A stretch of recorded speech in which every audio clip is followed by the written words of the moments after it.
कृष्णा। राधे राधे। सभी भक्तों को सादर प्रणाम। आप सभी भक्तों का दिन मंगलमय हो।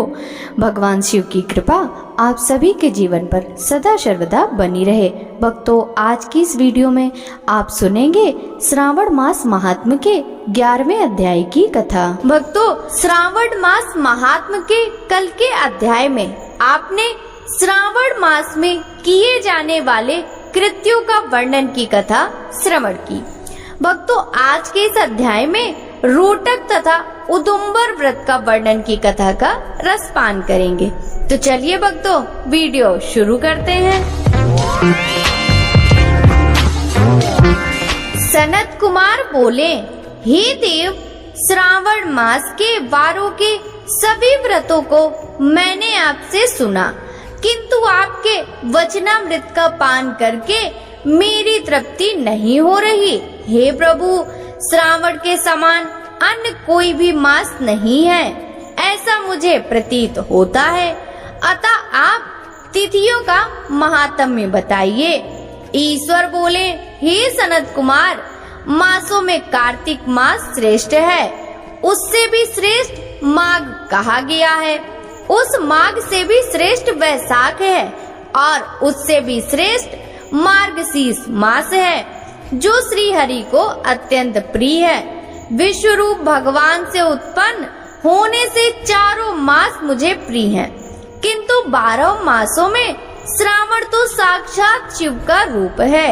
हे सनत कुमार, श्रावण मास में सभी तिथियां व्रत युक्त हैं, फिर भी मैं उनमें प्रधान रूप से कुछ उत्तम तिथियों को आपको बता रहा हूँ। सर्वप्रथम मैं तिथि तथा वार से मिश्रित व्रत आपको बताता हूँ।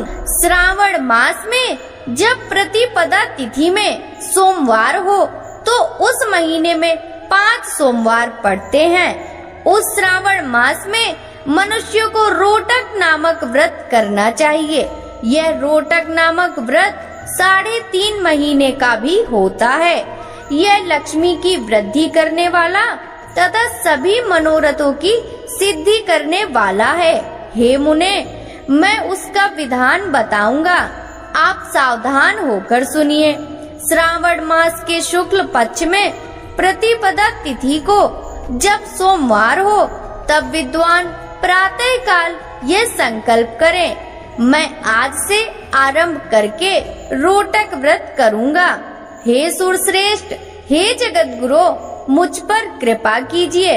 उसके बाद अखंडित बिल्व पत्रों, तुलसी दलों, नीलोत्पल, कमल पुष्पों, कहलार पुष्पों, चंपा तथा मालती के पुष्पों, गोविंद पुष्पों, आक के पुष्पों, उस ऋतु तथा काल में होने वाले नानाविध अन्य सुंदर पुष्पों, धूप, दीप, नैवेद्य तथा नाना प्रकार के फलों से शूलधारी महादेव की प्रतिदिन पूजा करनी चाहिए।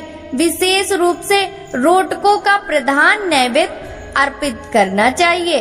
पुरुष के आहार प्रमाण के समान 5 रोटक बनाने चाहिए। बुद्धिमान को चाहिए कि उनमें से 2 रोटक ब्राह्मणों को दे, 2 रोटक का स्वयं भोजन करे और 1 रोटक देवता को नैवेद्य के रूप में अर्पित करे।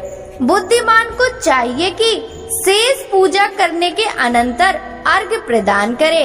केला, नारियल, जंबीरी, नींबू, बीज पूरक, खजूर, ककड़ी, दाख, नारंगी, बिजौरा, नींबू, अखरोट, अनार तथा अन्न और जो भी ऋतु में होने वाले फल हो, वे सब अर्घदान में प्रशस्त हैं।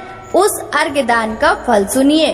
7 समुद्र सहित पृथ्वी का दान करके मनुष्य जो फल प्राप्त करता है, वही फल विधान पूर्वक इस व्रत को करके वह पा जाता है। विपुल धन की इच्छा रखने वाले को यह 5 वर्ष तक करना चाहिए। इसके बाद रोटक नामक व्रत का उद्यापन कर देना चाहिए।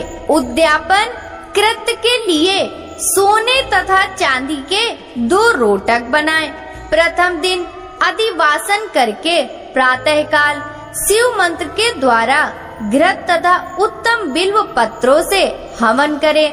हे तात, इस विधि से व्रत के संपन्न किए जाने पर मनुष्य सभी वांछित फलों को प्राप्त कर लेता है। हे सनत कुमार, अब मैं द्वितीय के शुभ व्रत का वर्णन करूंगा, जिसे श्रद्धा पूर्वक करके मनुष्य लक्ष्मीवान तथा पुत्रवान हो जाता है। औदुंबर नामक यह व्रत पाप का नाश करने वाला है। शुभ सावन का महीना आने पर द्वितीय तिथि को प्रातः काल संकल्प करके बुद्धिमान को विधि पूर्वक व्रत करना चाहिए। इस व्रत को करने वाला स्त्री हो या पुरुष, वह सभी संपदाओं का पात्र हो जाता है। इस व्रत में प्रत्यक्ष गूलर के वृक्ष की पूजा करनी चाहिए, किंतु गूलर वृक्ष न मिलने पर दीवार पर वृक्ष का आकार बनाकर इन 4 नाम मंत्रों से उनकी पूजा करनी चाहिए। हे उदुंबर, आपको नमस्कार है। हे हेम पुष्पक, आपको नमस्कार है।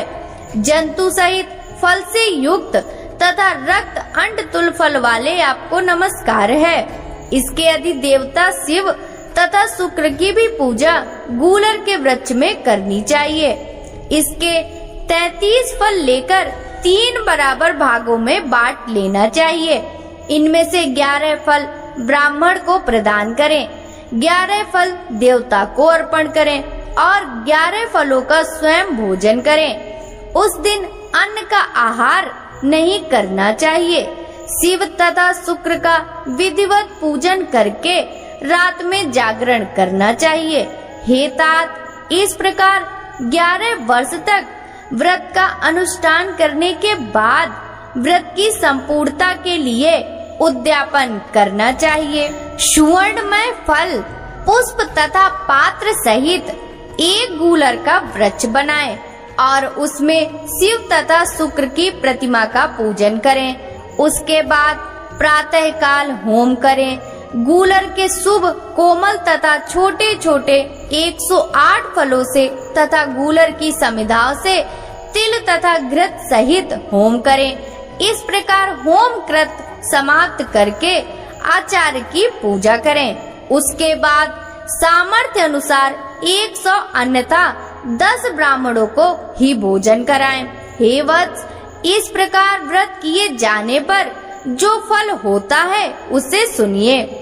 जिस प्रकार यह गूलर का वृक्ष बहुत जंतु युक्त फलों वाला होता है, उसी प्रकार व्रत करता भी अनेक पुत्रों वाला होता है और उसके वंश की वृद्धि होती है। यह व्रत करने वाला सुवर्णमय पुष्पों से युक्त वृक्ष की भांति लक्ष्मी प्रद हो जाता है। हे सनत कुमार, आज तक मैंने किसी को भी यह व्रत नहीं बताया था। गोपनीय से गोपनीय इस व्रत को मैंने आपके समक्ष कहा है। इसके विषय में संशय नहीं करना चाहिए और भक्ति पूर्वक इस व्रत का आचरण करना चाहिए। इस प्रकार श्री स्कंद पुराण के अंतर्गत ईश्वर सनत कुमार संवाद में श्रावण मास महात्म्य प्रति पद रोटक व्रत द्वितीय औदुंबर व्रत कथन नामक 11वां अध्याय पूर्ण हुआ। भक्तों, आगे की कथा का वृतांत हम कल के अध्याय में श्रवण करेंगे। यदि श्रावण मास महात्म्य की यह कथा आपको अच्छी लगी हो तो इस वीडियो को लाइक कर ज्यादा से ज्यादा भक्तों के साथ शेयर कीजिएगा, जिससे भक्तों की भक्ति निरंतर बढ़ती रहे। साथ ही वीडियो के कमेंट बॉक्स में हर हर महादेव जरूर लिखिएगा। इस समय हमारे चैनल पर सुनाई जा रही शिव महापुराण की कथाएं अवश्य ही श्रवण कीजिएगा। आपसे मिलते हैं कल के अध्याय की कथा के साथ। सभी भक्तों को हरे कृष्णा, राधे राधे, हर हर महादेव।